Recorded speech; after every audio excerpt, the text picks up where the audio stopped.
Hello, everyone. Come on in, hit the like button. Late live. It's a late live. We won't be here that long. Still under the weather, but since we missed last night, I thought I'd do a quick live. I did get to watch the documentary with Tyra, excuse me, top model, America's Next Top Model, whatever it is. America's Next Top Model. Yeah. So I got to watch that. I want to just kind of give my opinion, see what you guys are thinking. There's more information on some unredacted information on Donald Trump. Um, Tim Busfield. We're going to talk about Tim Busfield a little bit. There's some information that came out about him and give you the very latest on Nancy Guthrie, which is not really a lot. So I don't know, what it's feeling like, but we'll talk about that. So Friday was our freestyle Friday. Of course, I'm sick. My husband's sick. Like we got some flu, something going on. But while we're resting, I thought, let me go live since I missed Friday. So we're going to do a quick live. So we won't keep you too long. I know it's late, at least on the East Coast. It's really late. So um, not so bad on the West Coast. So for you guys over there, it's not too bad. But we need to talk about it. So come on in, let people know that we are live.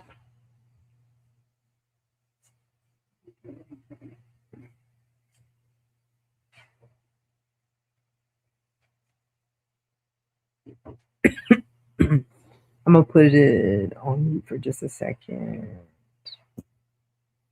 Let me see. While we wait, go ahead. We're just waiting for YouTube just to let people know that we are live. I'm sharing it out. If you guys will share it out or at least hit the like button, that will work. Let me know where you're tuning in from in the comments. We're just giving people enough time to get in, and we're gonna hit this live quick and sweet. Because I know it's late. Again, we missed last night, so it was detrimental that we came live tonight, at least for a little bit. Even though I'm not feeling well, I don't know if we got the flu in this house or what, but yeah, it goes down in this house. But we're gonna get better. Gonna get better. Um, Hit the like button as you come in. Subscribe if you're not already subscribed to the channel. I hope you guys do join in the conversation in the chat. Let us know where you're tuning in from and how you're feeling about these topics.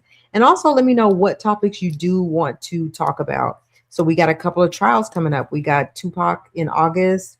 We got, of course, Tim Busfield's follow-ups. We got Kanye West getting ready to start trial on Monday. If there's not a quick settlement to be done. So far, I haven't heard a word of a settlement on Kanye. So we'll talk about that just a little bit and what the judge said in that. We got it. I can't do that. You got it. Yep. Be coughing all over the place. Y'all, hold on.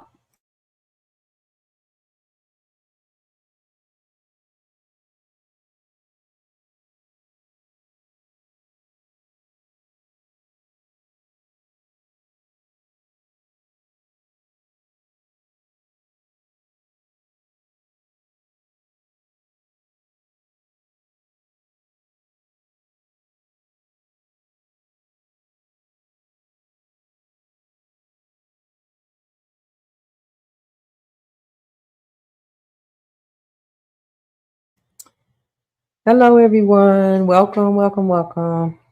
Let me know who's in here with me, where you're tuning in from.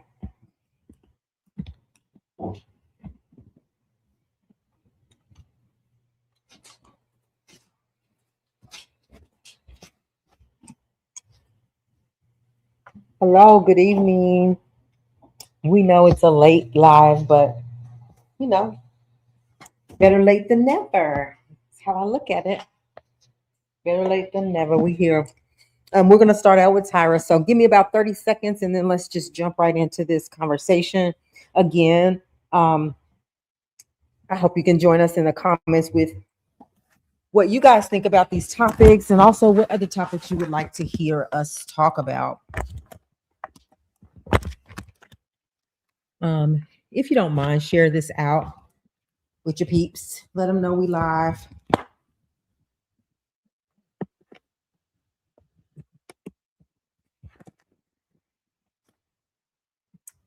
put my charger on, and then we're just gonna start, y'all. After I get my charger hooked up here, where's the plug at? Maybe not.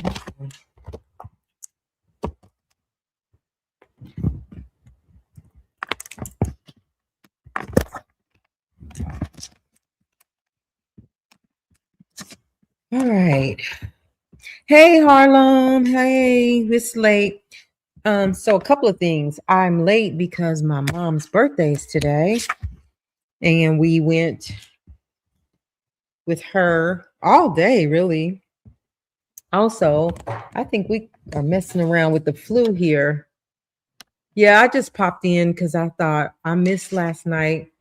So I wanted to pop in when I got in from being with my mama.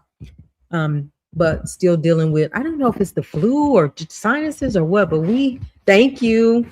But we are, me and my husband sick. My daughter's hanging in there. Hope she don't get sick. But I wanted to go live and talk about these few topics.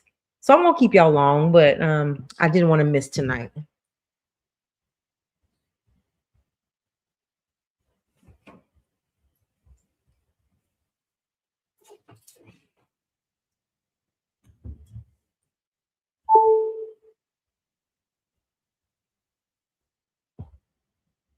All right, I think we can just go ahead and get started. Whoever comes in, fine. Whoever comes in later can see the replay. But I want to start out with Tyra. And what you guys think about Tyra, because I'm getting mixed reviews. I'm not sure if you guys saw Sherry Shepherd come out, and Sherry got she got a little emotional when she talked about, Tyra Banks and the decisions and the choices that Tyra made, that we got to see in the documentary. So I'm not sure how many of you saw the documentary, if you started watching it, but I watched it all. And during the documentary, like, I was a little mad at Tyra, and some respect and some of the and some of the decisions she made, the way she talked about people, the way the entire production, put these young ladies through what they put them through. There was at one time where one of the young models, her mom had been pow-powed and paralyzed, and they knew it, and they made her do a scene as though she had been pow-powed, just kind of mind games. There were scenes where they were making them do, photo shoots, like they were shooting up rugs and, just all kinds of stuff, and wasn't feeding them, and they were passing out. So the documentary starts out as, just talking about how Tyra came up with this idea. She actually went in as she was thinking, oh, see, so let me say this. Tyra went through a lot as well as a top model, and being a Black woman, if we're just going to be straight out, honest about it. So she had her fair share of, some of the distresses that they have trying to be a model. And that's first, but even trying to be a Black model. So when Tyra came up with this idea to do America's Top Model, like she called her friend, they had pitched it to CBS, all the large networks, who turned them down. And then UPN actually took them. Got the so finally the last of the last accepted it. And this show, actually, after the first season, it went ballistic. It was the numbers were through the roof. It was way beyond anything that they had expected it to be. And so, as we know, in everything, especially reality TV, it's all about the ratings, and that's what these networks look for. Who's watching? Who's tapping in, so that we can continue or not, right? So in the beginning, these models talked about how, like, especially the black models, and you see the young lady here on the picture with her, with Tyra. She was, her hope was that, like, she came out of a bad situation, and she my daughter is 31, but I told her she needs to change her name. I named her after Tyra. No way, did you? Her name is Tyra. That is funny. So anyway, what these models were thinking is that, you know, oh my gosh, it's Tyra, right? And we know that she knows the ins and the out about the business, and she's going to come here and she's going to give us this great opportunity. She's going to treat us and handle us differently than the others. You know what I'm saying? Differently than how she was handled, because that's not what she wants for us. So they said in the beginning it was really good, and then after, you know, the show started getting big, you know, Tyra started being ridiculous. She started making decisions and choices that was just harmful to the girls, like disrespectful to the girls. And there was one point, there was this model on there, this young girl, and they were out of the country shooting, and when they got there, they had these guys on little mopeds, and they said, okay, go pick your one, and these guys drove them around town. And so later they said, we'll have the motorcyclists come and we'll have a party. So they had a party, they was drinking, and then this girl, like, almost passing out in the hot tub, and then he started having actual relationships with her, and production did not cut on it. They continued to allow this to happen to her. And, you know, she was like, at what point is enough, right? And then this splatter all over TV, and her boyfriend, she had a boyfriend back at home. So she wanted to talk to her boyfriend before he found out. They recorded that conversation, and even the people that were recording it was like, we are so sorry. We did not want to record this. But they had to do what they were supposed to do. That was their job. Recorded the whole situation. Boyfriend calling her a B word, like he was hurt. It was just awful. And as I continue, yeah, Shandy, that is her name. And she worked at Walgreens, the girl at Walgreens. And but being on the show, no agencies would even touch the models, which was crazy, right? And that's the after effect, right? So pretty much, the things that Tyra was doing as it continued to grow and be bigger and bring in millions, turned this into a multi-million-dollar reality show. Tyra was all about the views and how, because when the first shot, they said she instantly went in and got on his computer. What is his name? Her best friend, or kind of her best friend, because they worked hand in hand. I need to know his name if you can help me with that, Harlan.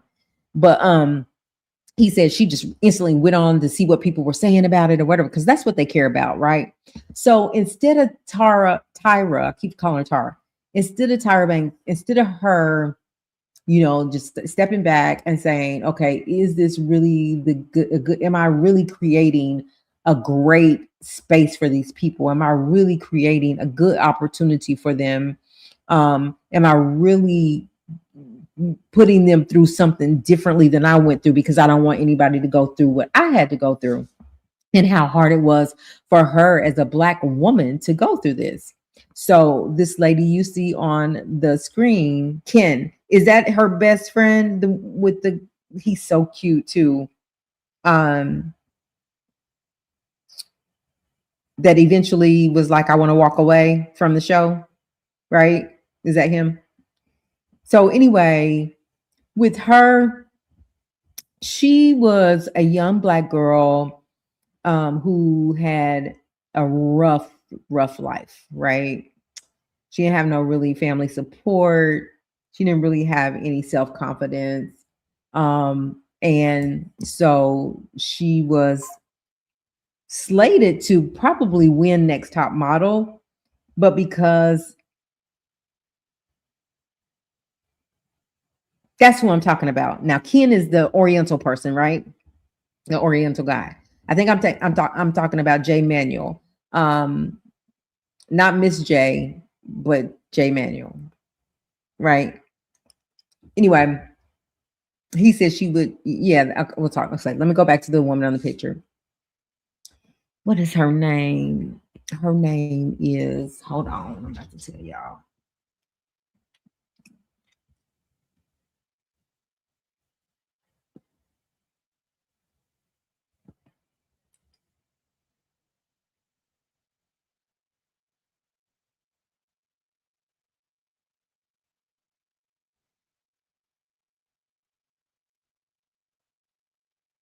Okay, yeah, that's him. So anyway, back to this girl. I can't. Yes, Eva. Now, wait a minute. So is Eva who left Tyra, put her through mental health stuff and gave her support and brought her back after she, and then stood up and yelled at her like she was crazy? Is this her? And she was like, "You hush right now." And it was like Tyra just went off. They had to get Tyra off the set for a minute, have her to calm down.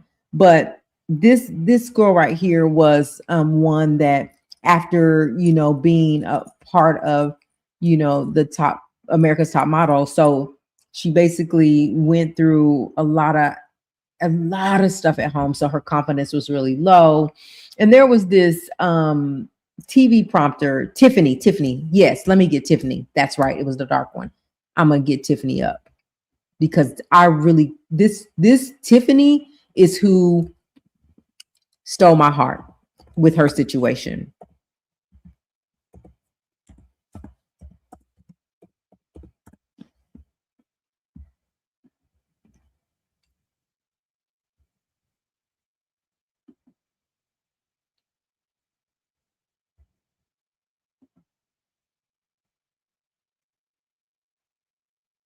Yeah, this is her right here.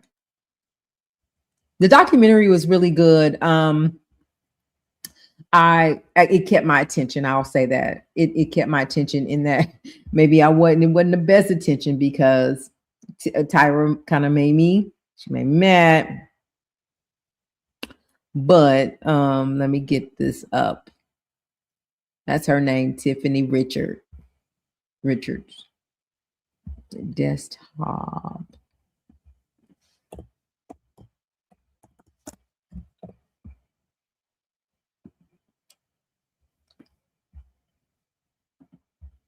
Let me see if I can switch this out and pull up Tiffany, because this one right here,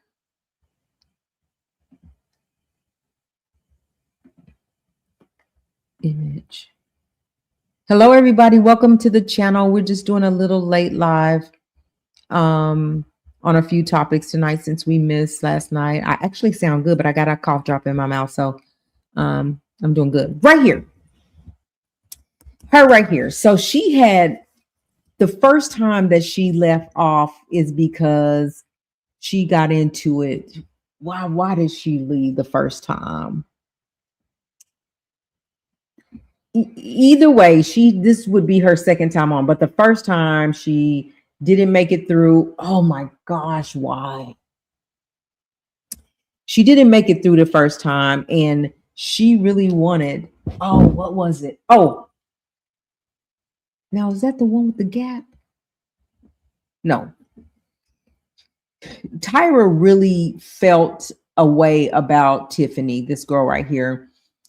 She thought she had it going on, that she had that it factor, that she was the very next America's next top model, and that she would even go on to do great things, even greater things than America's Top Model. Well, that's it. That's what she would say, and that's how she would portray it to Tiffany, right? And so after Tiffany had like some mental health issues and some anger issues, and so after she had left the show, Tyra and the production went and they gave Tiffany this help, got her some mental health, got her some mentorship, and then brought her back on the show. She's slated to win the show. There was a teleprompter that they put out up that was written in not English, but something else. So the top models had to go up and read the teleprompter, and they all bombed it. Like they flopped. They couldn't do it. Like they couldn't read it. But what they did is they just kind of tried anyway, as the teleprompter was reading, just to try to read it and do their best. Tiffany was like, got up there and she started reading it, and she was like, I can't do this. And she was like, what do you mean you can't do it? She was like, I cannot do this. Like, I can't read this. And you see Tyra's face. She's telling her, what do you? And then Tiffany was just like, no, I just can't. Even though Tiffany really wanted to be successful and really win and really, hey, Montana, and really, you know, not be to get out of her bad situation and not have to go back to that. Tiffany really wanted that, but Tiffany still had issues. When Tiffany wasn't, it was at that moment when the teleprompter came up that Tiffany just lost. It's okay, we ain't been on too long. That she it was at that moment that she lost all of her confidence and was like, I can't do it. She's like, what do you mean? Just try. All you got to do is read it. Like all the other ones, you did better than all of them so far, but they kept on. They didn't quit. She's like, no, I can't do it. She was like, I believed in you and you won't even try. No, you're not trying, because if you tried and if you can, went off on her in front of everybody. The whole production was even like, what the world is going on with Tyra? Why is she flipping out? They said they think that Tyra saw something in this girl, saw herself in this girl. And so it was things like that. And then like she just had to leave, like treated her like crap. There was another girl that had a gap in her mouth, a black girl. She had a gap. She was a pretty girl. And there was this other white girl. She snapped in the moment. Like, let's go back to this. Yeah, I want to talk about this a little bit. Tyra snapped in the moment, first of all, because they were going to choose, I think they were going to choose her to be the next top model. Like she had brought her back. Tyra was into her as far as thinking like she had that it factor, like this is her, right? But for some reason, Tyra lost her mind at that moment.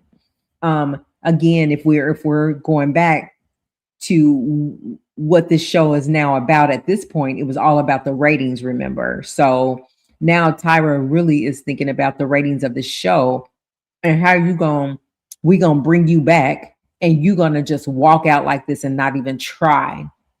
And it's not about that. Sometimes people mentally can't get where you want them to get. And so she like went off on her, and this girl was like, you know what? I cannot do this. I cannot, take her talking to me like that. First of all, telling her to shut up and not let her speak her piece. Like this was a really horrible moment and a bad look for Tyra at this moment. But at even getting up to this point in the documentary, I'm so frustrated with Tyra. I was so frustrated with her during the documentary, right? So then there's Danny. Thank you, Harlem. Harlem be having my back, y'all. So Danny is the girl that had the gap, very pretty girl. And so what they wanted Danny to do, Danny with the gap was my friend. She used to model with the company New York and Company. I remember that company. Wow. Didn't know that. Please be sure to hit the like. Yeah, you guys, thank y'all for being here. Hit the like button, subscribe if you haven't already. It's a free way to support the channel when you hit the like button. So come on, hit the like button for us. We appreciate it. So let's talk about Danny. So there was Danny, and then there was this other white girl. So the white chick, and I don't want to call her white chick because she has a name. So it was a lot of them that I really wanted to highlight. I should have took notes while I was looking at it, but I didn't feel good. But anyway, with Danny, I'm going to see if I can pull Danny up so y'all can see what I'm talking about. Danny had a big gap in her mouth, but it wasn't like a gap that it looked horrible. Danny was pretty to me. And her gap was really pretty. And I tend to lean towards that because I have a gap. And Danny was like, that gap is a part of me. it's a part of my life and you want me. So what they wanted Danny to do is she was like, well, all right, it's time for us to like make you almost next to perfect. That means even your smile, right? Danny had this smile with the gaps. So pretty much she was telling Danny, what we're gonna do is we're gonna take y'all to the we're gonna take you guys to the dentist, to the orthodontist. He's going to actually do some work on you guys and fix your teeth, fix your smile, and make your smile perfect. And so Danny went, and when she went, she was like, the dentist was like, okay, what is it that you want to do? And she's like, well, I don't know. And he's like, well, do you want to close the gap? And she's like, I don't want to close the gap all the way because that gap is a part of who I am. Her name is Danny Evans. So they go back and Tyra goes off on her because she didn't want to get her gap closed. So let me pull her up.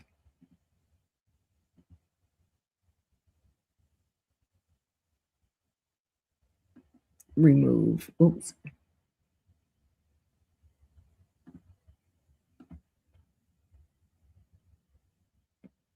Let's see if I can get it.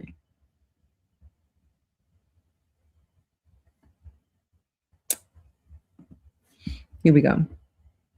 So this is Danny. Again, very, I hope it comes in clearer than that. Oh my gosh. Why is it that blurry?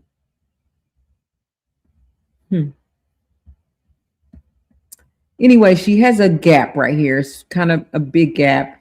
And this is Tyra being like, telling her, like, when you walk the runway, all they can see is this big old gap. Like, was so rude to her about her teeth. And she was like, well, I don't want to get it closed all the way. And so the panel was like, well, then you just let with that decision, basically, you're just allowing someone else to take your place because you don't want to get your gap closed. Listen, Danny's teeth are straight. She just had a gap and she's pretty, right? And she did her so bad. And then for the other girl, Danny was sitting in there with the other girl, the white girl. They were pulling teeth, not a tooth, multiple teeth out of her mouth at a time, and then sawing them down. And they didn't tell her that they was going to do that with her teeth. And I mean, so it was those things that so they put them through those things, right? So I'll go back and name a couple of things. Danny didn't want to close her gap. The other Tiffany was she just like her confidence needed to be built a little bit. It really did, but she couldn't be who Tyra wanted her to be. So she got scolded for that. You want people to like, this was a very poor taste, is that it was very poor in taste when they wanted the models to pose as though they had a syringe hanging out of their arm. And even what's his name again? Jay. Let me see. Even Jay Manuel, he was like, he felt like that was in poor taste. And at this point, Jay Manuel, Miss J, and the other, it was three of them, and Tyra. They were all super, super, super close. They worked together, was together day in, day out. And they wanted Tyra, she was being mean. And they, at this point, he was like, I feel like my time is up here. Like, I need, oh yeah, let's talk about that. Then, so now we've talked about, it was a lot, Harlem. We talked about, they're gonna send them to the dentist, make her close her gap. She was like, I couldn't even go talk to my mama and consult with my mom because they wouldn't even give me a phone to ask my mom what I should do. Well, when she finally got to her mom was like, listen, we already know if you don't close the gap, you get to come home and I will welcome you home. It's okay, basically. Then saw the white girl, pulled a few of the Caucasian girl's teeth out. Kept recording a man actually assaulting one of the contestants for ratings whenever it got out of control, knowing this girl was about passed out off of the liquor. I think production should have stopped right there and stopped him from doing that to her. They didn't do that. Then they asked them at one photo shoot, they're going to change their ethnicity. So they dressed them up as a white girl, dressed her up as a black girl. Let me see what I can pull up on this. Top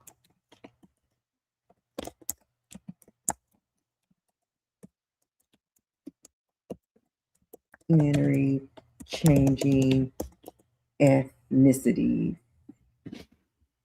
See what we can find.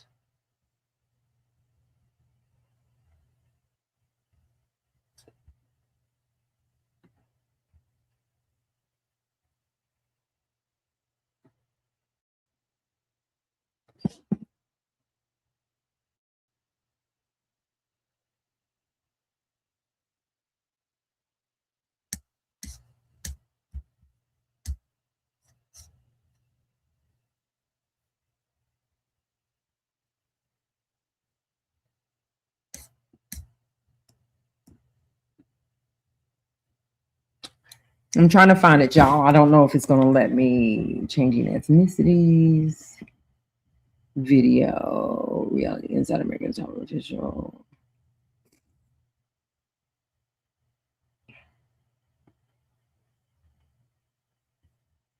Let's see if I can find some images.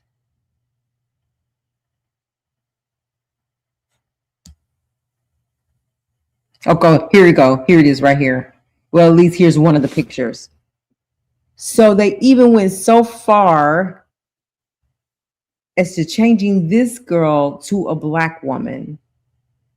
But all of the contestants had to change their ethnicities. Well, I don't even know what the point of that was. C-I-T-I-E-S. Let's see if I can show you. I mean, they had a bad artist who could do all the things they wanted them to do. But I mean, I felt like that was really crazy. So let me get her up. Indian, Asian, it was all kinds of stuff. But this one in particular, she changed her to the black girl. So I'm gonna see if I can get her up right here. So they had her to be a black girl, changed her to an Indian, changed her to Asian, did all this. But here's where they are. So on everything that I just mentioned, plus changing their ethnicity, making them like be pow-powed, act like they were being pow-powed. And the girl's mom was already pow-powed in real life and in a wheelchair, but made her do that scene knowing her mom was in that situation. So anyway, Jay Manuel he's at a point where he's like, this is wearing on me. I know that Tyra and myself are really close. Like when she's in town, she stays in my apartment. When I'm in California and LA, I stay with her. Like we are like, it's like a relationship. He's a gay guy, but they were like best friends like that. They work together day in, day out. And he was trying to figure out a way because he realized at some point, like, this is bad, right? But he was like, how do I tell her that I no longer want to be on the show. There's other things for me to do. So he thought about it a long time. He said, and what him and Tyra did is they made a pact. They said, if there was anything they need to talk about, they would come to each other and they would talk about it. So he said, okay, how am I going to do this? So he ended up sending her he sent her an email. So 3 days go by, I hadn't heard from her. Finally, she responds to him. He was like, thank you. The email was just thanking her for the opportunity. It's been a good ride. I mean, I appreciate you, but it's my time is up here. So finally, Tyra responds, and all she put is, I am disappointed. So then they never talked. So they called him back and asked him to do one more run with them, just one more run with them. And he was like, dang, like I feel like I'm obligated to do this run. So I'm gonna do it, but I don't, it's gonna be very awkward because me and Tyra have not talked. She will not talk to me. It is being said, it has been clear that outside of work, off the camera, I don't have access to her. I no longer have access to her. So he said it was pretty weird. I don't know how it's gonna be or whatever. So he goes, he hadn't seen her. They're sitting at the judge's table, and in walks Tyra. She sits in the middle of them, of course, like she always did. And as the show and the camera is rolling, she's talking to him as though they have been talking, that they are like on good terms, but he hadn't talked to her since the email. And as soon as the cameras cut, that was the end. There is no conversations, there's no phone calls, no emails, no nothing between him and her. She don't want nothing to do with him because he wanted to move on with his life. I don't even think that they have talked since then, because when Tyra was on an interview, she was like, they was like, do you want to talk about it? Like, what would you say? She's like, that's one thing I don't want to talk about is him. I feel like I should call him and talk to him about it. So she never responded to that. And to this day, they hadn't talked. So then the tables start turning, right? The executive produced what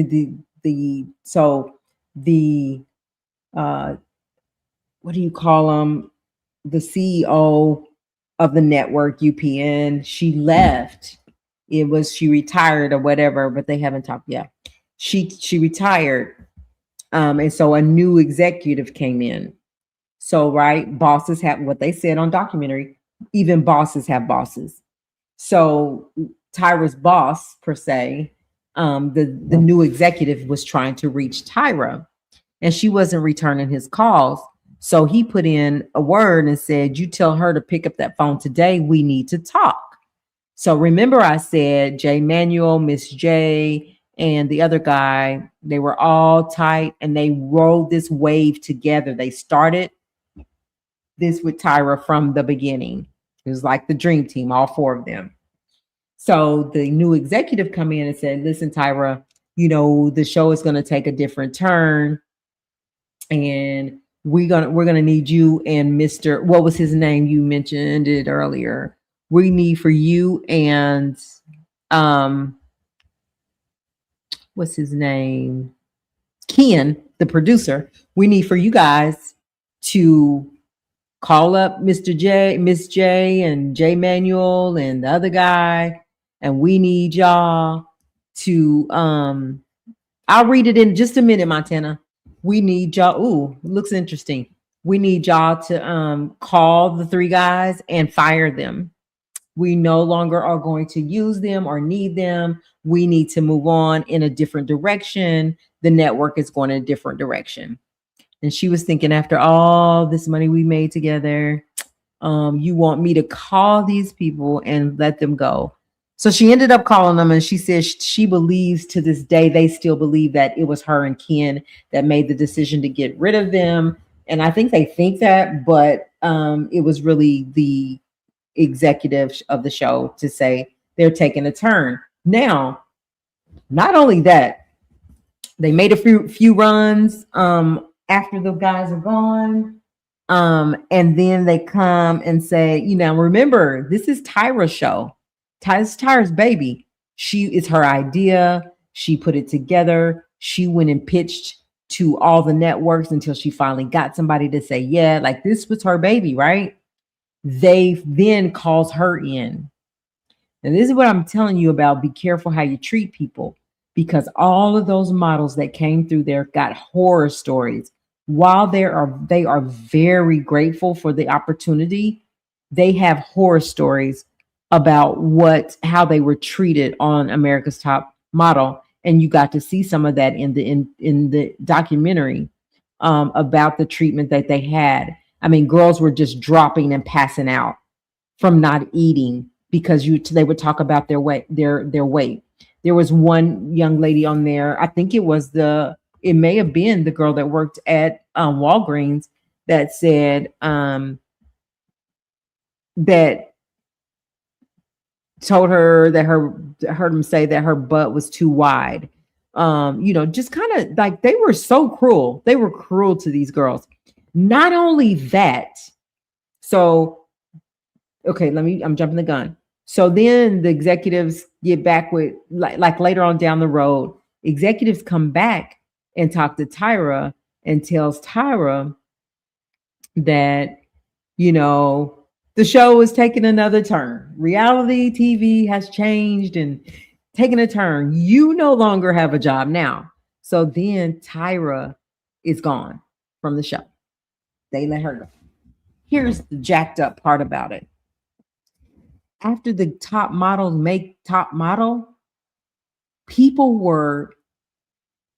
girl right here was afforded opportunity in New York, right? So she's staying in the model hotel, the model apartment. The other girls are going out, getting opportunities. She's just sitting in the hotel, in the condo, just sitting there, waiting for work, waiting for somebody to bite, only to find out that they said, we have to treat her a little differently because she comes from the reality world, America's Top Model. So what does this mean? This means that every young lady that had the opportunity in America's Top Model, the opportunities after America's Top Model were slim to none. The young lady went back having to work at Walgreens. People couldn't get jobs. No one would touch them because of America's Top Model. Now, people are speculating, saying that Tyra knew that would happen to them. Tyra was not nice after the first season. She was playing this little network game because of her bag, right? So I'ma do anything at any cost to these ladies to keep people watching, whatever that takes. So she was willing to do whatever. And when I say whatever it took to make that show be what it needed to be to get the views, the likes, and the clicks. And so she did that.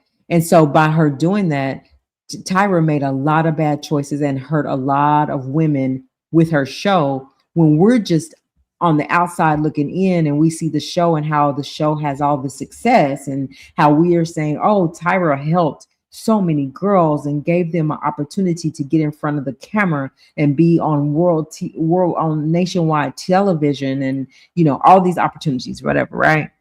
Only to really find that most girls went back to the lives that they had. And they were like, I cannot go back to that life. Like, I will have nothing. Nothing will become of me. Like, and that's what happened to a bunch of these girls on America's Top Model. So people after the documentary had talked to Tyra, and she had did some interviews, and there were some things that she just wasn't willing to answer.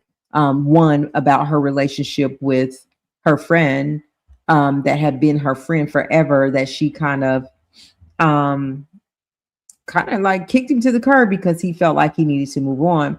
So the three guys that work with Tyra, like from the beginning, did an interview, and they were trying to get them to talk about Tyra, but he said he knew how the game went and that he knew that Tyra and the producers, everybody was watching. So he couldn't really say what he wanted to say about how everything went, but it was just it was a bad experience. And for him, it started out really lovely, like for all of them. But then as Tyra was going along, she started playing the network game. She started playing the views and likes game where I need to keep this show going. So at the cost of young women's what would I say? At the cost of their self-esteem. At the cost of their self-esteem, she made them do whatever because they felt like, I got to do this because I need this opportunity. I got to have this opportunity. So you need something. Hold on, y'all, just a second. You gonna go get one? Yeah.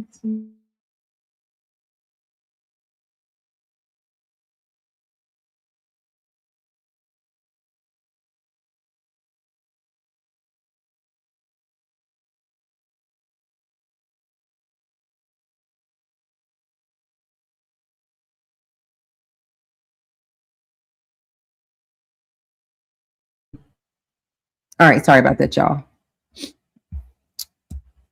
All right, so there were some things that Tyra wasn't willing to talk about in interviews. One was the relationship with J. Manuel. She wasn't willing to talk about that. And then also they said that let me get over to the article.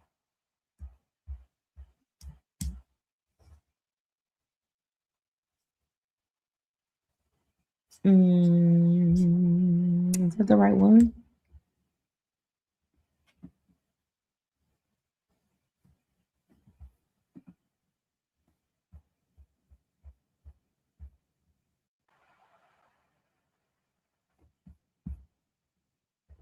Oh no, that's not the right one. Oh, wait a minute.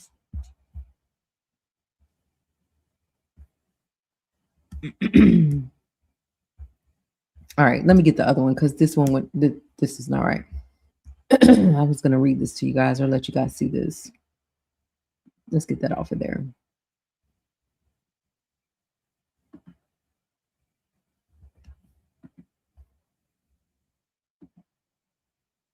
Give me just a second, y'all.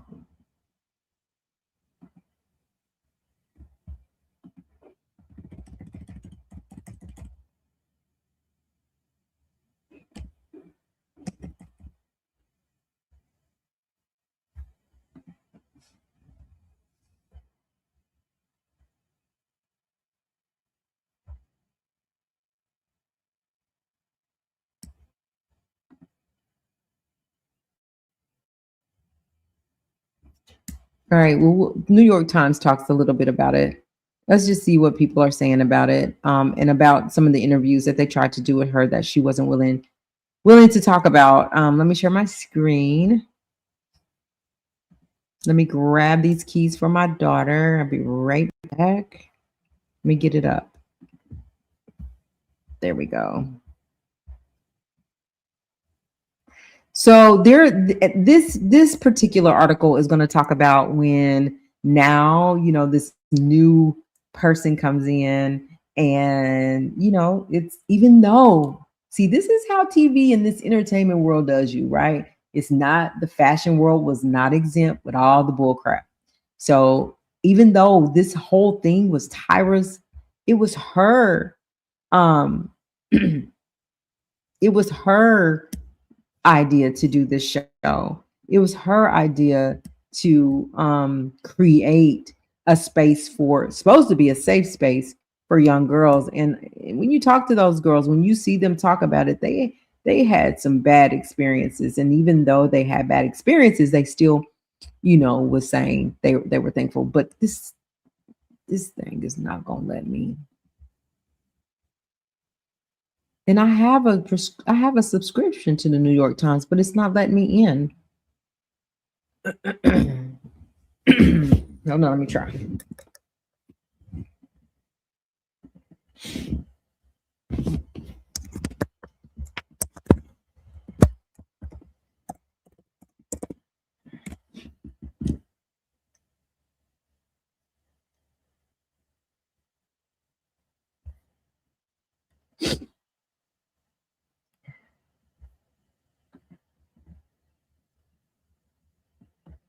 Nope.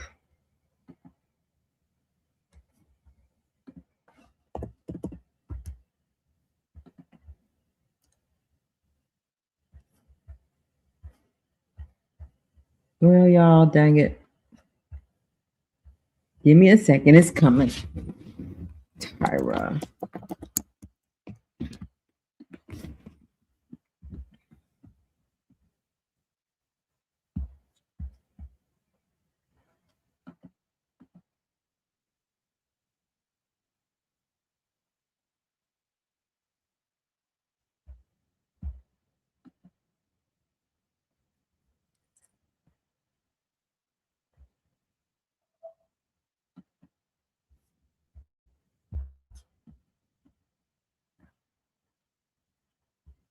So this is just a little sneak peek. If you guys haven't seen it, we'll take a look at this. Maybe. I'm so sorry, y'all. I don't know what's going on. Sorry to hold y'all up on this little part. All right, let's see if we can get some sound. I'm going.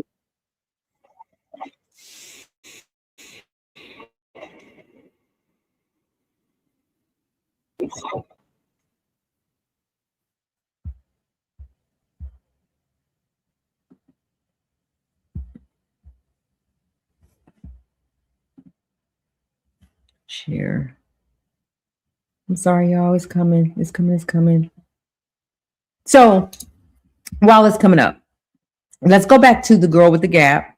At the end of the day, they found out that. So remember, we said Tyra's like, nobody wants to see your big gap when you're walking the runway, because when you're walking the runway, that's what it's going to take all the attention from the stylist clothes or whatever, and they're going to see your big old gap in your mouth, right? So you need to get this gap closed.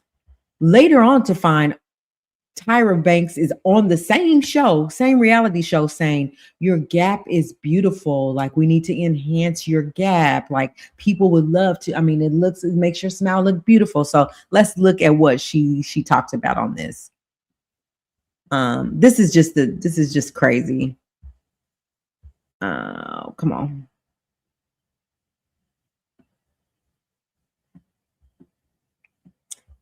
So this is the girl that had the gap in her mouth when they told her she needed to get it closed. People have told me one season that she got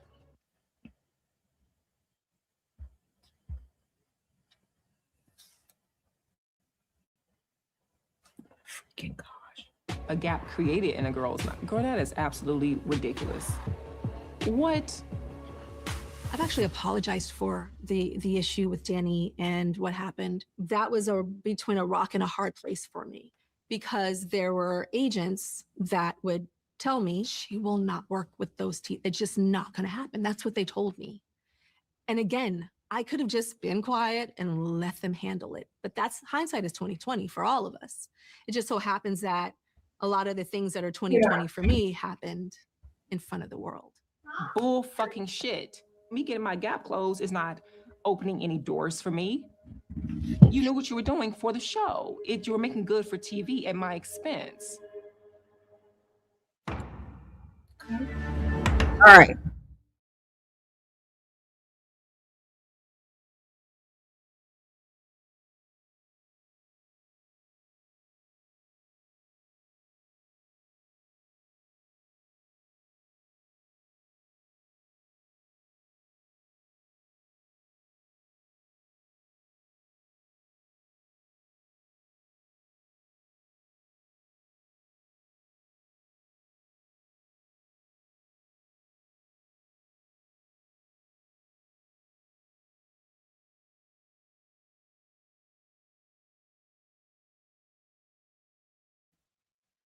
Can y'all hear me now? I had it on mute. I'm sorry.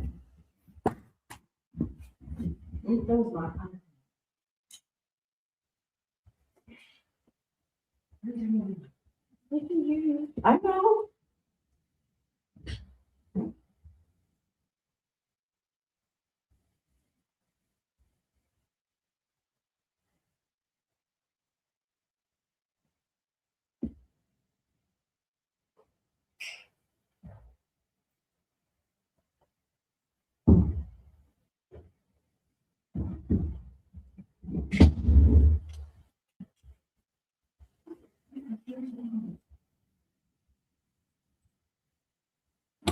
All right.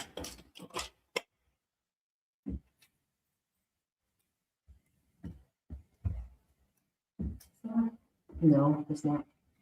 All right, y'all. So listen, I say all this to say this. Sherry, people, there are mixed reviews about this documentary. It seems like, I kind of feel like what way you're leaning, Harlem, but it feels like mixed reviews, and let me tell you why. Sherry Shepherd came out And she, after watching the documentary, right?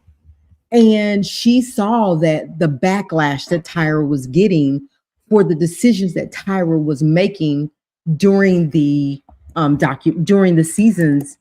Like they ran a lot of seasons. That show ran for a long time. They did really good. But she was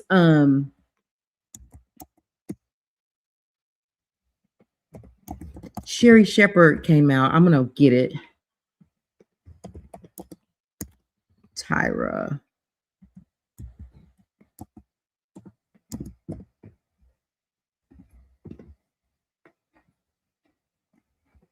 She came out after she looked at the documentary, and she kind of was defending Tyra in that she said the reason that matter of fact, let's just read what she said. But she was just saying, y'all don't know what we go through when we are the boss, you know, we run our shows or whatever. But you don't know how reality TV works in that we have to kind of it all, the reality shows all are stemmed around ratings.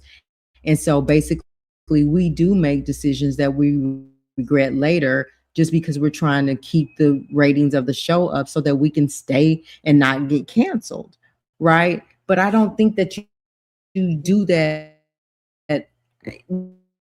But I mean, I guess that's how it works. But like you don't through hell to get what you want, to satisfy what you want. But what about their needs, and what about their mental health, and what about everything they went through because you wanted good ratings, right? So this is what Sherry said.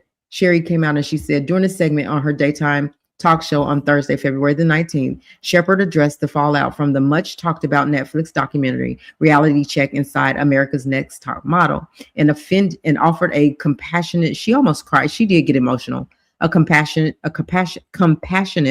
take on Banks amid the supermodel facing backlash. The show did awful things to the contestants, and I think everybody expected Tyra to take more accountability, she stated. She said, I understand why people are mad. Shepherd then noted how different reality television was in the time America's Next Top Model was at the height of its popularity. She said that happened. She said, but I also say you have to understand the time this all happened was in 2003. She said, reality TV was the wild, wild west back then. Every show was trying to outdo each other and stay on the air. We're woke now. We know so much more now than we did back then, Shepherd continued at her defense for Banks. I hate that she's getting so much flack. She does need to take accountability. I know that, but I also know the battles some people will never understand that are fought. So what do you guys think about that? Like, can we say, all right, lighten up on Tyra because she was living, or she was American Next Top Model was in a period of where she was really having to succumb to what the powers that be say, you know, like she had to do what she needed to do in order to keep ratings. Harlem says it's no excuse. They filmed a essay and we're going to show it. I'm there. I don't care. Miss Sherry, I respect you and I get it, but there are some things that you just don't compromise. You don't compromise this young lady knowing, because you're filming it, everything, that she's had drinks. First of all, you see her passing out in the hot tub, and you continue to allow that man to do what he did to her as you guys were recording it. And then let me see what she says. The next day, Tyra told the girls, sit down with her, and said she cheated on her boyfriend. And years later, on her talk show, the girl asked not to discuss it, and she discussed it anyway. So this was a game Tyra was playing, if you ask me, and you're playing with these people's emotions, and you think that doesn't break down people's mental health. Like that girl it was bad for her. And then her boyfriend still came out to New York to live with her while she was pursuing her dreams. And she would see people on the sidewalk and they would come up and talk to her, say that you're the one that cheated. You're the hoe on the show because you cheated on your boy, like those things. And he left her. He couldn't take it. And Tyra still talked about, after she asked her not to talk about it, brought her on, interviewed her, and brought it up anyway. So you can't tell me like I don't know. I hear what Sherry's saying. I do. I hear you. But some things are just not okay to turn a blind eye to when we're talking about a man actually assaulting this girl. And y'all are watching. Y'all are watching it play out. So I just feel like there's no excuse for it. So like, I don't know. Yes, Tyra needs to be accountable for a lot of stuff in there. And she was like, well, she had said sorry to some other people and she knows she needs to call J Manuel. And like the Miss J, the black man, or, you know, the black gay man, he eventually ultimately ended up with cancer. Was it cancer? He's paralyzed, gonna have to learn. Oh, he had a stroke. Paralyzed, gonna have to learn how to walk again. Couldn't talk. He's talking now. And Tyra writes him and says, I really want to come see you, but they were the best of friends, and you still haven't showed up. But the two guys went and talked to him. They went to see him in the hospital. They visit him. They encourage him, but Tyra still hasn't showed up for him. I just don't know. I don't know what this, you know, this industry. I mean, is it worth it? Is it worth it? Like, does Tyra even care to make it right with a simple apology? Is my question. There's no excuse. No excuse. And I don't know that, like, I don't think Sherry was coming out and trying to make I don't know. It's hard to say because it wasn't an excuse. She was just trying to help us see that they do things. A lot of times they do things that they regret because the powers that be, because they want to stay relevant. They want to, they're fighting to keep their position. They're fighting to keep, you know, their income coming as well. But I think there's a better way. There's a better way. And now what Sherry is saying is that, yeah, we've learned now. We know better, so we'll do better. But that was just in those times. And again, I still feel like it was foul. That the way that she did every contestant that walked on her show was done wrong in some way, shape, form, or fashion.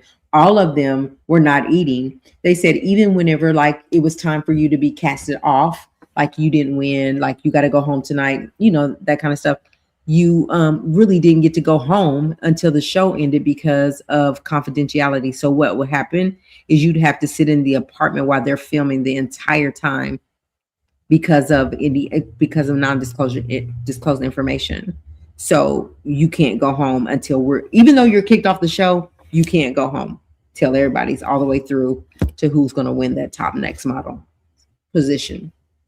Can't talk to your parents. You can't call home. These girls were underage. These girls were young girls, 16, 17, 18, I guess, years old. So that's my rant about America's Next Top Model documentary with Tyra Banks.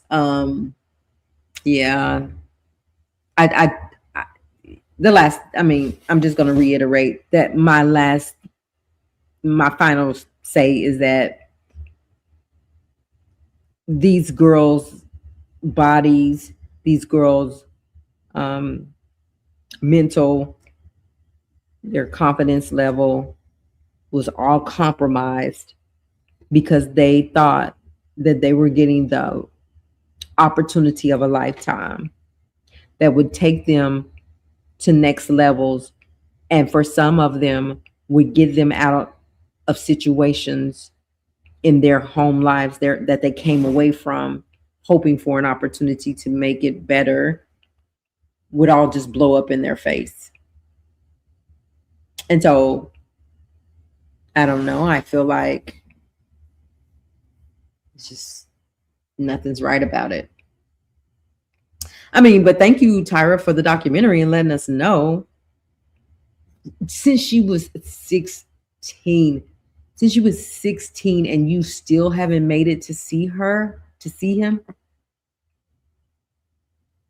kind of friendship is that? Who does that? Miss J still optimistic. She'll get here. She'll come see me. And I'm praying that Miss J will walk. She's determined to get up and walk. So sad. I spend a lot of time on Tyra, so we can talk about I guess one other topic. I don't know how late it is for y'all, but it's late. So I want to talk about Donald Trump really quick. Just real quick. So let me read Montana's. What was Montana talking about? Let me see. Montana said, you see, South Carolina State University had another powing last week, and 2 were unalive. Remember, they had, yeah. Oh my gosh. I didn't see that. And it's crazy. I've been so wrapped up in Nancy Guthrie's missing abduction, and so I'll go take a look at that, Montana, and see what we can discuss on that. Thank you for sharing that, though, if you're still here. So let's move on to Mr. Donald Trump really quick. So as we all know, these Epsteine files have been surfacing. They have been releasing the Epsteine files. We also know that in relation to the Epsteine files, there has been a prime minister that was arrested, and then Prince Andrew was arrested for compromising confidential information while in a public position or something like that. Was not yet arrested in relations to young girls, but giving Epstein information on trades and stuff like that. He went to jail, but he has been released. So they're starting to arrest people for these things, right? Donald Trump comes out and said he has been vindicated from all of that. Like, he has been released. They're not looking at him for doing any wrongdoing. He's good to go. Yet this breaking information says that Donald Trump has been mentioned to have R-worded children, the unredacted Epstein files several times, and in the unredacted Epstein files several times. They're not going to stop trying to prosecute him. There's now too much evidence. So I want to know what you guys are thinking with this now that this new information is coming out, that everything that we got before was so redacted that you really couldn't tell. Now they're saying there's this unredacted information that's showing Donald Trump that's proving, basically, according to this, that he has been found out. But does that mean that they're going to do anything to Donald Trump? Like, will Donald Trump get to slide through the cracks again, like always? Like, I just need to know what y'all are thinking about this, because they've been trying so hard. Some people have been trying, half the people have been trying so hard to get him caught or get him to be accountable, and other people are covering up for him. And when I say covering up, I'm talking about redacting everything that came out, that I'm saying, this is my opinion, that has to do with Donald Trump.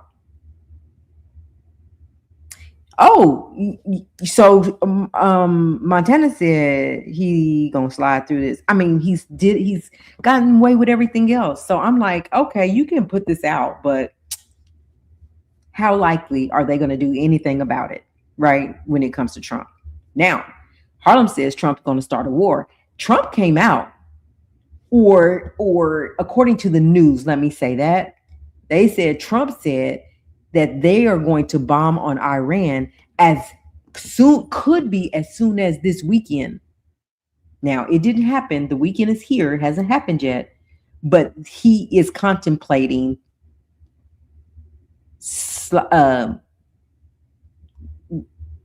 rolling down on Iran, bombing Iran.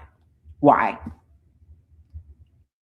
That's something we don't want. We don't need. We don't need to be doing that. Yet he's the best one for the job. He does. Montana, he gets away with so much because he still has those people that even though there's been a lot of the people that were for him has turned against him now, there's still this handful of people or more that are going to protect him at every cost. And the people that are protecting him are in the positions to be able to protect him, which is why he slides through the cracks. Because now you're telling us that you see some unredacted information in the Epsteine files that shows or that mentions him to have R-worded children several times, not just on one occasion, but several times.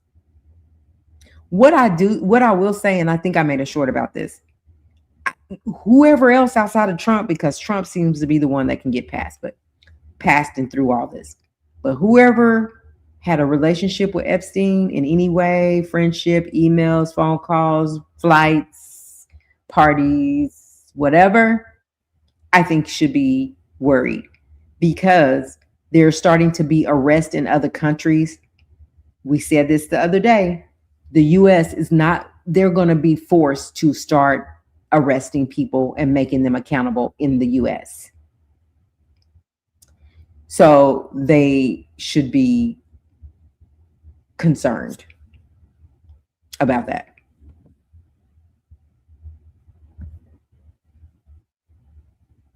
Let me get this off of here. I don't think that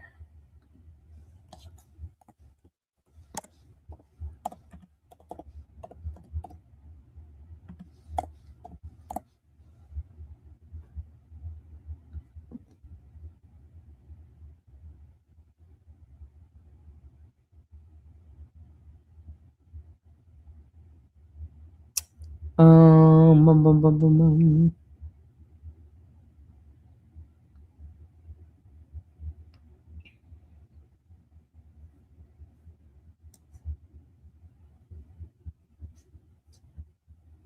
Yeah, no.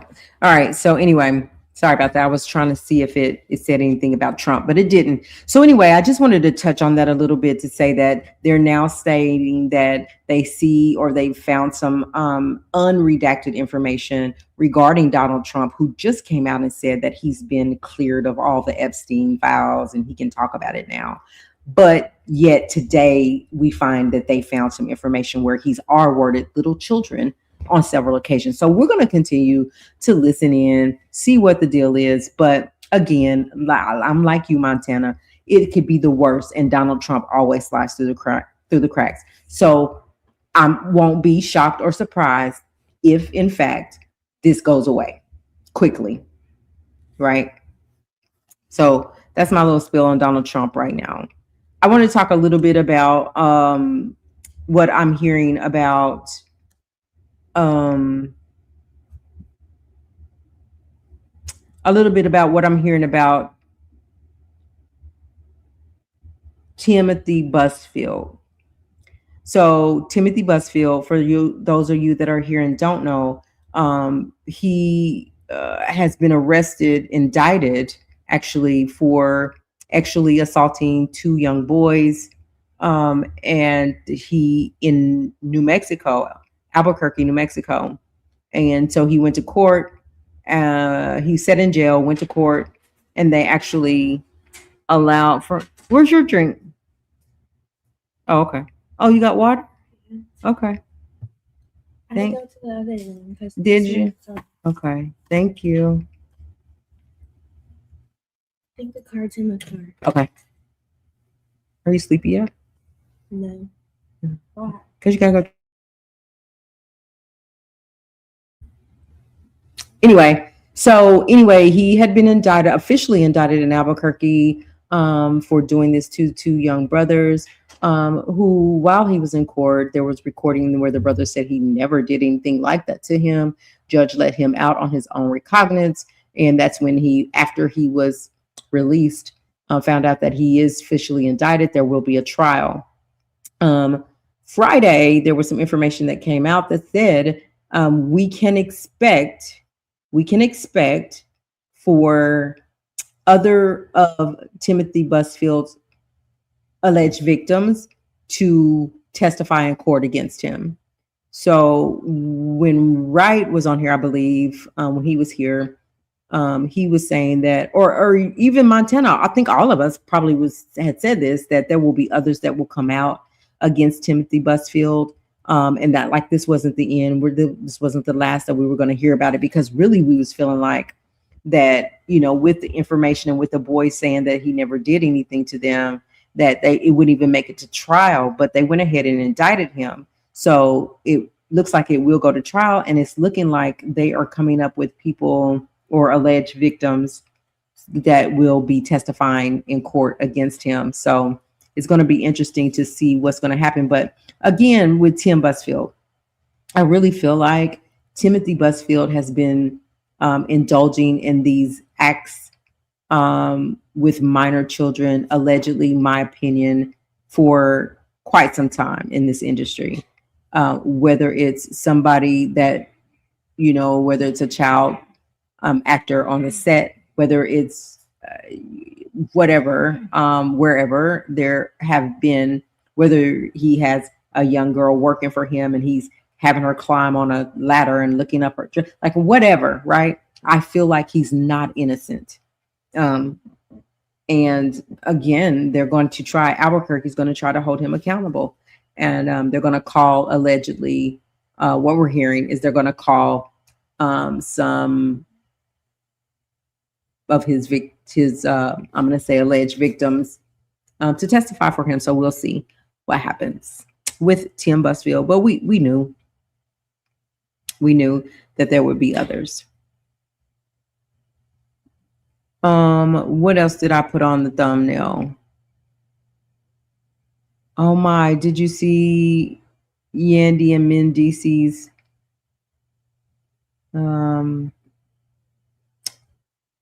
I don't know if you guys watch Love and Hip Hop, but you guys know Yandy and Mendecees are having issues and have decided to part ways after 20 years. It was sad. I felt sorry for her. Felt sorry for him. Like, he loves her. They just can't get it together.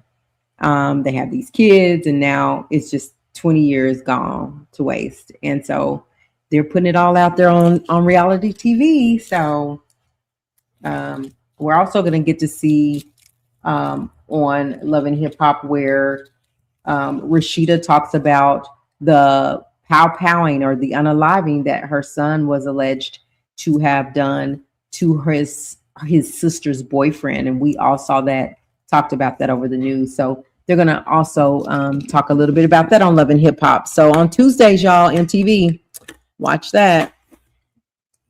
But yeah, Yandy and Mendecees are coming to their final stretch with each other and are going to part ways, is what it's looking like. And it's unfortunate. 20 years. What else did I have on there? Mendecees, Donald Trump. Tyra, have you seen your girl the last couple of days? So let's talk about her. And I want to talk about Krishan too really quick, y'all. And then we can go. Let me talk about Krishan. Then I'll talk about the GOAT who is up tomorrow getting ready to go kick some butt. So Krishan had a press conference where they did a face-to-face, her and her opponent. And I'm worried about Krishan. I really am worried about this fight with Krishan. Yes, we're going to talk about Clarissa. But I'm really worried about Krishan because I feel like I don't know. Maybe it's just me, but I feel like they have set her up for failure. When they announced, I don't know if y'all even saw this, but when they announced who her opponent was going to be, they did it on live with her. So they had her at the office or wherever they were. They told her who it was going to be and that this girl was an ex WW wrestler and turned slap boxer, now boxing Krishan. This girl is very structured, very trained to be in the ring. And this girl, y'all see her arms, she got some guns. She got the gun. Her arms makes 1.5 of Krishan's arms. And again, structured, knows all about fighting in the ring, where Krishan is the total opposite. Krishan is a street fighter. There's no discipline, no let me show you how to street fight. Like when it's time to get down, you get down. Time to throw hands, you throw hands, right? And you do it in any means necessary, however it is to protect yourself and get back home safely, right? It's not how it works in the ring. And I feel like I'm just so scared for her. I don't know. I just am. Listen, it feels like they say she has Harlem. This girl came in here cut up.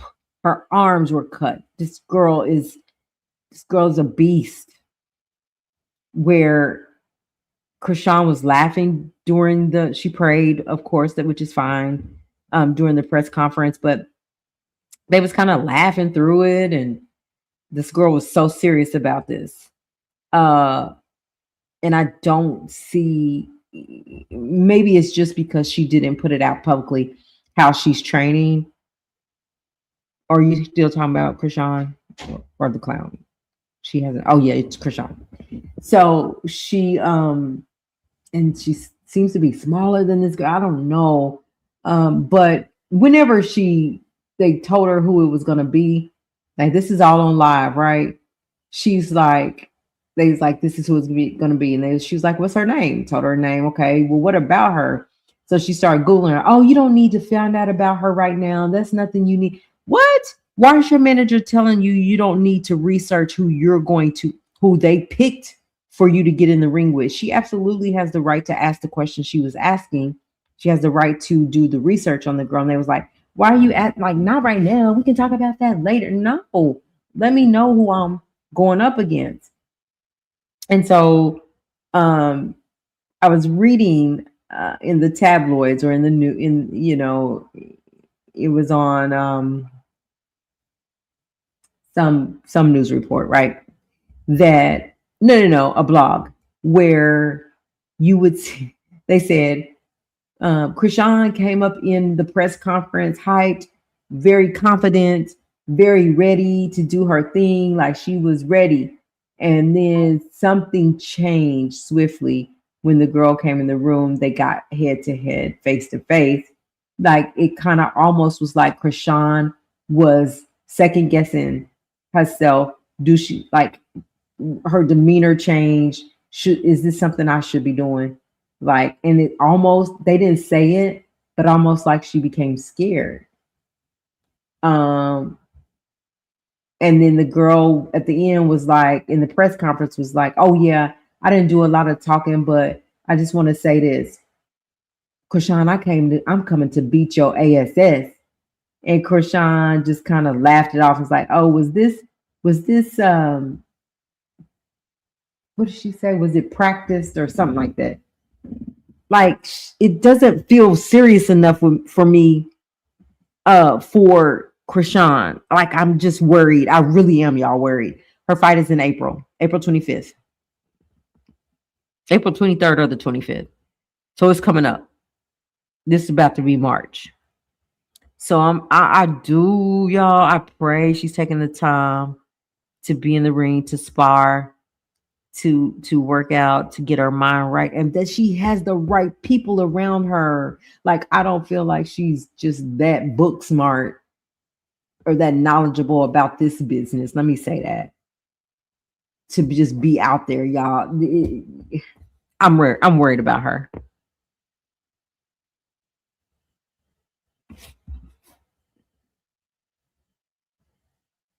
She does, and she's had time to, you know, work out, get her mind right. Like Krishan can fight. I'm not saying, yeah, I'm not saying she can't fight. I'm saying she's not a trained in the ring fighter. So yeah, she got some time to get it together. And I really like this would be this right here, this opportunity, especially if she wins, it's like an open door for her and her son to live comfortably. Right. This could be the answer to her prayers. For her to live really comfortably, continue to work out, continue to get other opponents. You know, if this is where she wants to be, she'll find out in April if this is really what she wants. And so I pull for her. I'm cheering for her. But I just worry. So anyway, that's in April. We'll all eyes on Krishan in April. Now, the big showdown goes down. Is it midnight yet over here? No, not yet. The big showdown goes tomorrow night.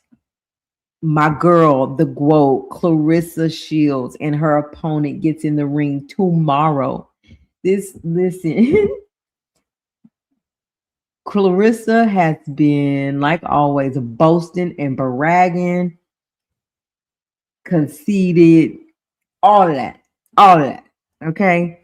But I still say she's about to get in that ring and do her thing, and she's going to win this bout. They talking about the $8 million $8 million haven't posted. She got that $8 million and she coming to protect that money. I think that she's been working out well. She looks good. She weighed in today.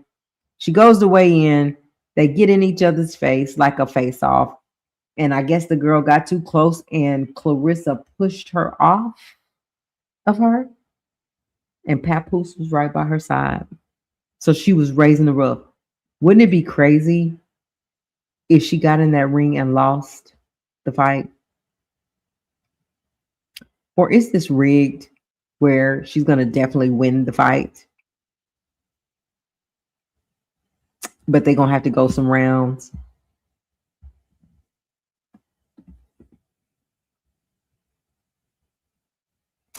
So if I'm honest, I didn't follow her until right before she announced she was with Papoose, I believe. So I don't think so. But if you look back over all of her prior, she was never that dressed up. She didn't wear wigs.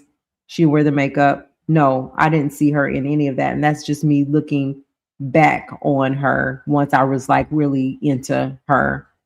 I never saw any of that.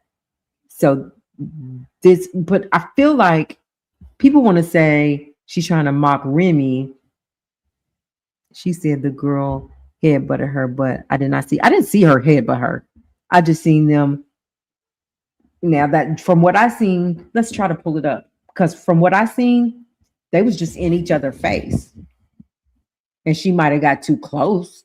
And Tyra didn't like, Tyra. And Clarissa didn't like it. But I didn't see her headbutt her. Let's look. See if we can find the video. But to your point, I never know if you look back on before Papoose, no, she wasn't dressing up. She wasn't doing her hair. She wasn't wearing makeup. And also, now y'all know this is my girl, but also my thing is, I thought I had it, Papoose.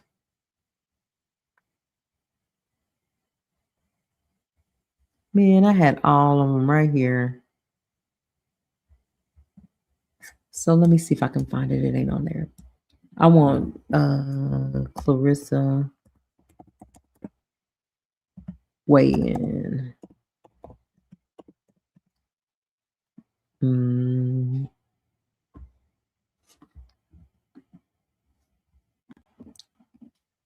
right here. Yeah, I found it. Let's look at it. Oh, is it gonna let me play it? Or no?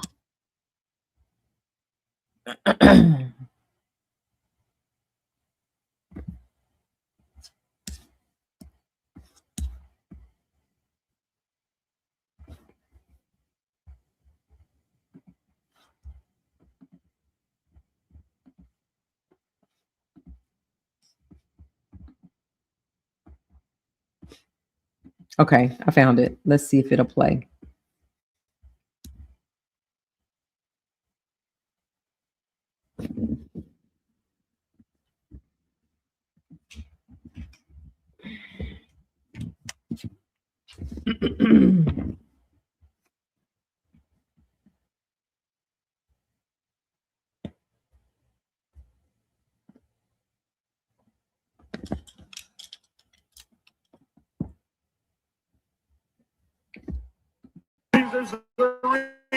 The undisputed women's heavyweight championship of the world.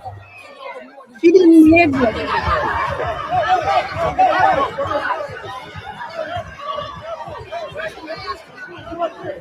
Let's look at it again. I'm gonna start it over. They was tripping. Somebody done failed.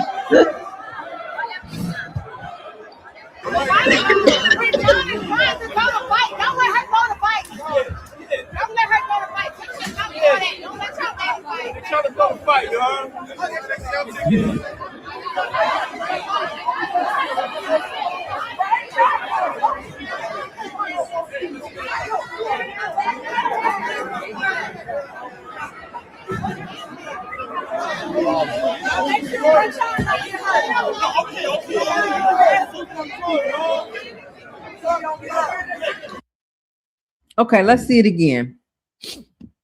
Make sure y'all seeing it.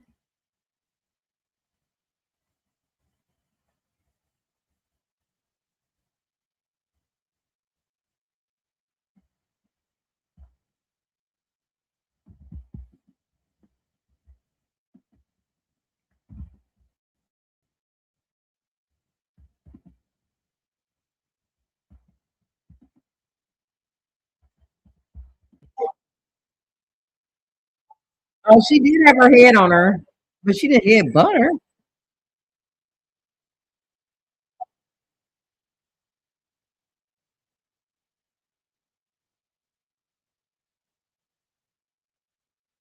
Well, dang.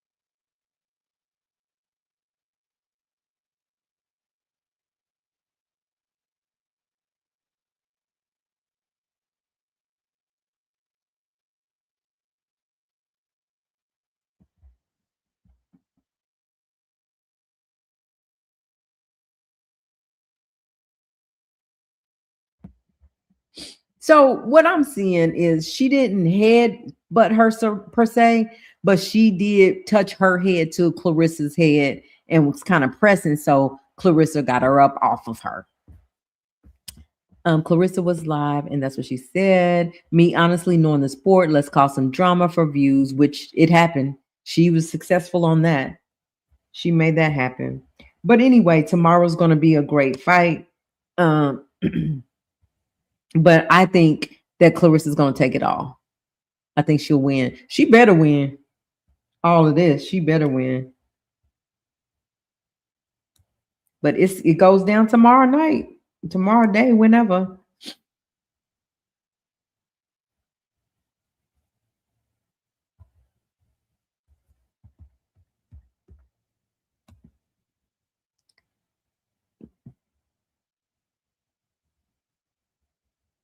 Yeah, she's a whole different person now that she's gotten with and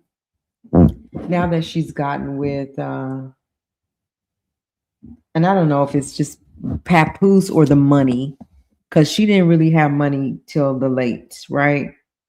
So I don't know if it's that or if Papoose has helped her up her game or whatever, but I feel like she's changed. Like she's a different person. But I like the change. I like her to see her dressed up. I'm a hair person. I like to see you put together, right? I like to be put together. So I love her new look. I do. So I ain't mad at her for it, but people are saying she's just trying to be like Remy. I just think Clarissa got money now and she's able to do it. I don't think she had the money to do it before. And being with Pap, he's maybe teaching her the ropes of how to look, because whoever's doing her makeup and hair, they got it going on. I got to give it to him. She be looking pretty. But my question is, she has said that the long hair was her hair, but I don't know how long her real hair is. I don't think it was that long, but she say it is. She said it's her hair, so she changed from, if you're comparing before Pap and after and during Pap, a huge difference. But she's always talked. Well, I think that she was a little bit more also, if you go back and look at interviews and stuff, she was also a little bit more, she was a little bit more humble. She wasn't as aggressive. But I think the money, and I think Pap on her, she got Pap on her arm. Like, I think that kind of boosted her as well, because she was humbled, if you just go look at the interviews. Anyway, that is the lady fights that are getting ready to happen. So this month coming up, tomorrow coming up is Clarissa, and April will be Krishan.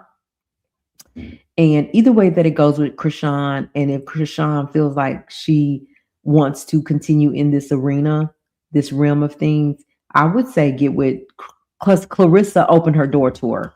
I would say get with her and figure out learning more about the game, the sport, learn more about the sport. But shoot, Krishan might come out and shock the whole wide world and lay her out. I don't know.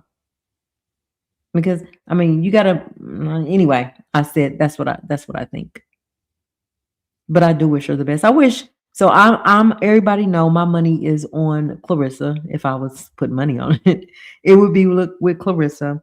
And just because I like Krishan and I be hating her struggle, I hate Krishan's struggle. And I want better for her. So I'm going for Krishan. So let me tell y'all a little story about Krishan. She had somebody take her shoe off and comb her hair. She not hungry no more. She had somebody to take her shoes off and comb her hair.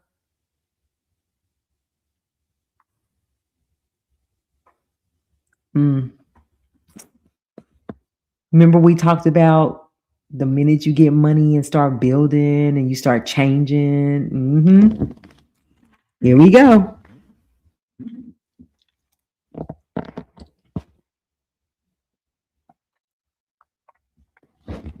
So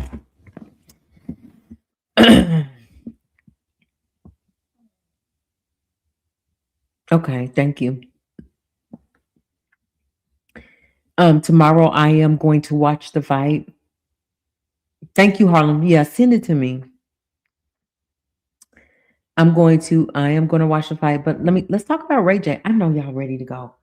Ray J, really quick. Do we believe that was really blood rolling down Ray J's face from his eyes? Or do y'all think it was for the show? For me, I don't think he's playing about his health. And I think he was bleeding from under his eyes. There's two spots. There's a spot under both of his eyes. And I saw him on another live, and they were like not streaming with blood, but looked like they had been bleeding. So I believe Ray. I believe him. He's saying that, you think it's fake? He's saying that somebody snatched his heart monitor off during the concert, and he wanted it back. For me, I wouldn't even want it back. Just go get another one. But he was trying to say, we can meet up or whatever so I can get it back. You know, we'll even give you money for it. Just let them take the information that they already was able to retrieve from it and get a new one. You don't even need that one back. But I was trying to find where I saw him live, and it was bleeding under his eyes. But people are side eyeing that, saying, I don't know, Ray. I don't know about that. Let me take just a second to say to everybody, thank y'all for stopping by. If you have not hit the like, go ahead and hit the like button. Where's our likes up? We have 9 people in here, and there's only 5 likes.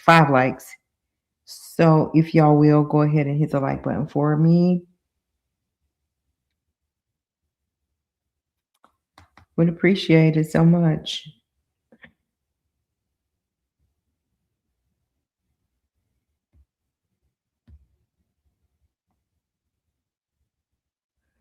But thank y'all for being here late night.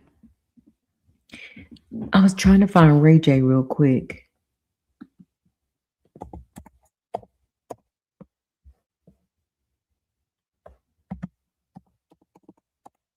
The video, because I wanted y'all to see the video. So the photographer there, though, was saying that he didn't think it was real, that the blood coming down was not real. It says, let's share.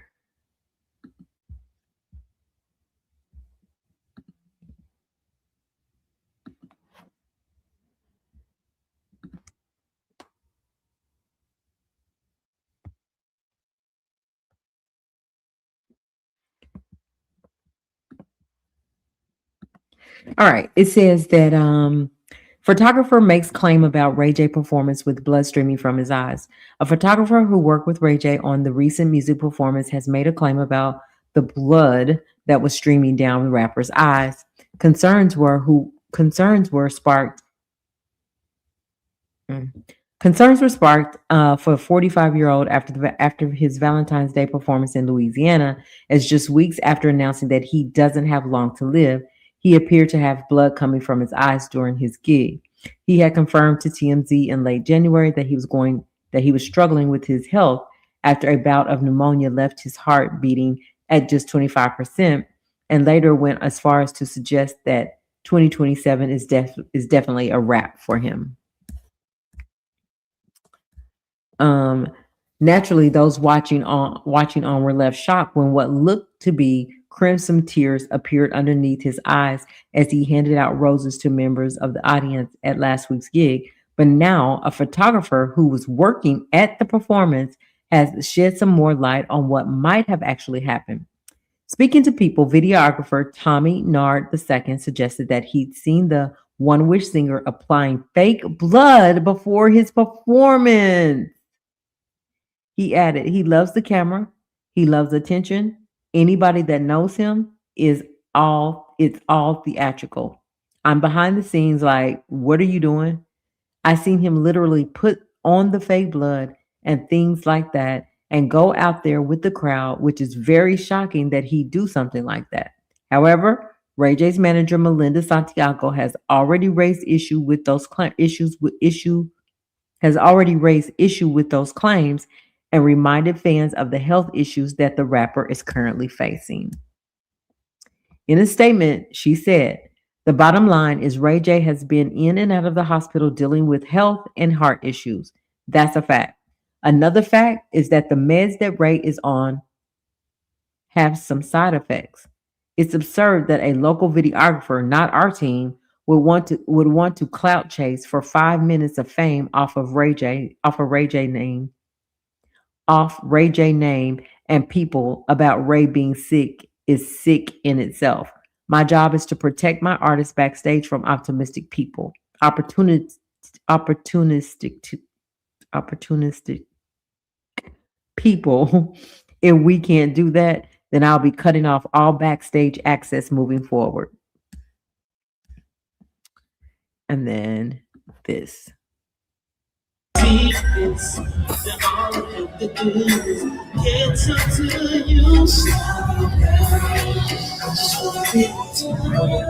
Look at it.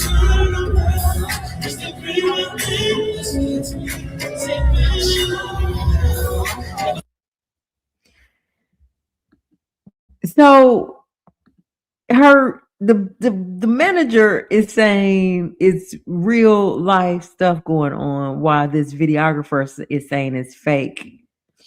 I don't know. I just saw some scars below his eyes on another live that he was doing that looked like under both eyes were scarred, where it had been bleeding, or it had started to bleed, but not out of his eyes, under his eyes. But he seems to be adamant about the fact that he is definitely having health issues. Like, I believe the health issues, the blood thing, I don't know. I really don't know. So anyway, that's Ray J. That is our live for tonight. Y'all, if y'all get any chance at all to go see the fight tomorrow, do that. If not, I'm going to tell y'all, I might go live while watching it. We might just do that. So stay tuned for tomorrow. Other than that, y'all have a good night. Thank y'all for hanging out with me this late. It's really late. We usually don't be up this late, but I shall see y'all soon. We have a couple of interviews coming up. Don't forget to watch those interviews. Really good interviews actually coming up. Watch my community post, because I always post over there. Watch for my shorts, and also help us get to 1,000 to 1K on Instagram so we can start going back live. We were hacked over there, so we had to start over, but we're almost at 700. So if y'all can help us out on that end, Instagram is Black Link Magazine. Go follow us over there as well. Anyway, y'all have a good night, and we'll see y'all tomorrow at the fights.